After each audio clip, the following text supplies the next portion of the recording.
G'day YouTubers, just a short video on my Losi 5B brushless build.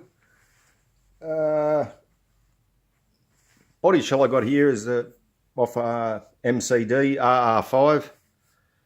It's a perfect fit, and of course no holes in it for the engine or fuel cap or anything. It's the only body I could find that comes with no holes in it, so I'm happy with that. It's also it also sits down nice and low, so it's nicely low slung. I also cut off the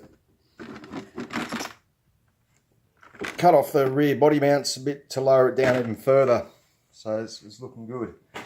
So here she is. Got ice racing front and rear diff housings. Have a look around the back here, and you know, she looks mighty fine. GTB rear hubs, and also GTB front spindles, and the TLR front C hubs, and yeah, TLR top plate chassis braces and servo mount, alloy servo mount there. I'm using the RC Madness BL5 brushless conversion. It's all ready to go. I'll be putting in a Castle XLX 800 kV combo. I got a bloke on eBay here in Australia sells these mounts for Castle XLX. He makes them for armoured vehicles, Armour 1/8, and they're made to mount onto the centre diff, put the XLX on top. So I got him to make up one of them, and he also got him to make up a couple of spaces there to lift it up over the side guards. I just drilled and countersunk a couple of holes, 4mm holes to hold her up. I'll be running, I've got a Turnigy Nanotech 2S LiPo in there to run the BEC.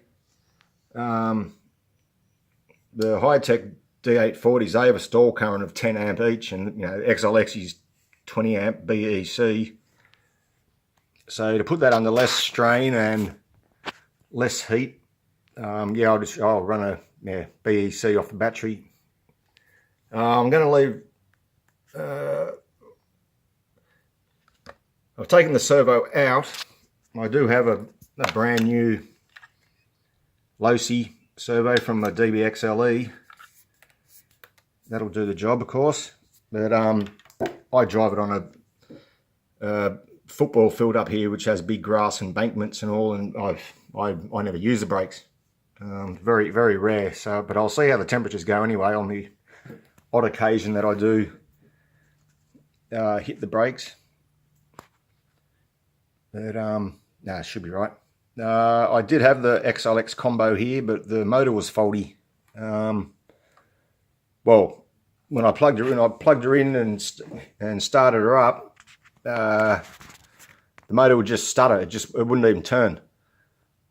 That was, you know, under no load or anything. And so I sent it back to the distributor here in Australia, and they tested it.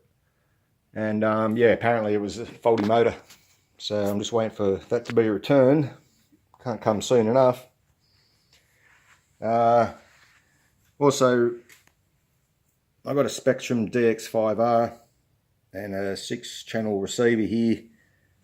I had a 4-channel, and I can run all the wiring off the 4-channel using Y harnesses for the steering and the brake servo and the auxiliary cable from the ESC, the ESC fan cable, and the motor fan.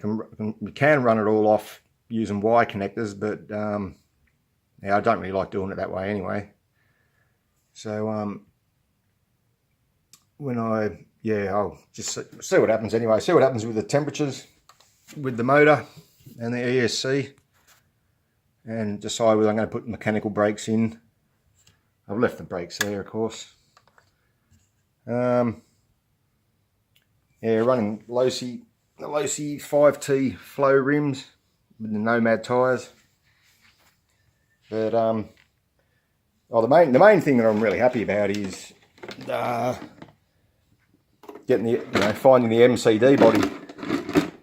Certainly looks a hell of a lot better than big holes cut in it from the stock Losi body or any other body really. So I'm real happy with that. She looks nice. All the stickers come with the body, and yeah, so I just can't wait to get it up and running and see how it goes. All the alloy parts. Come on, get off there. This body is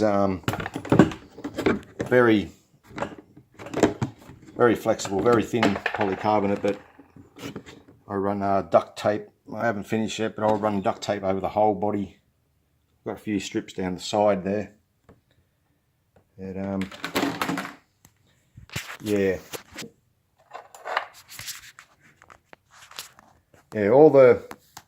surprisingly all the alloy parts only add a total of 551 grams to the base kit. Like the front diff housing is only 50 grams heavier than stock. The rear one, it's only 100 grams heavier than stock. So I was quite surprised with that. What does add most of the weight is the front spindles. Compared to plastic, they're plastic to aluminium weight ratio. Yeah, they're a lot heavier. But yeah, 551 grams all up.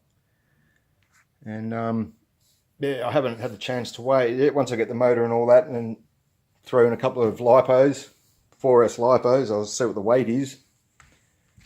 I'm using my trusty old Gens Ace 40C continuous, so 200 amp continuous 4S.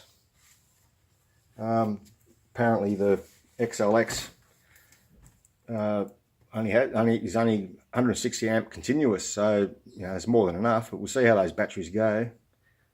I got my ultra power 4x100 watt charger there. Charge them up at 5 amp, or 4 packs at 5 amp.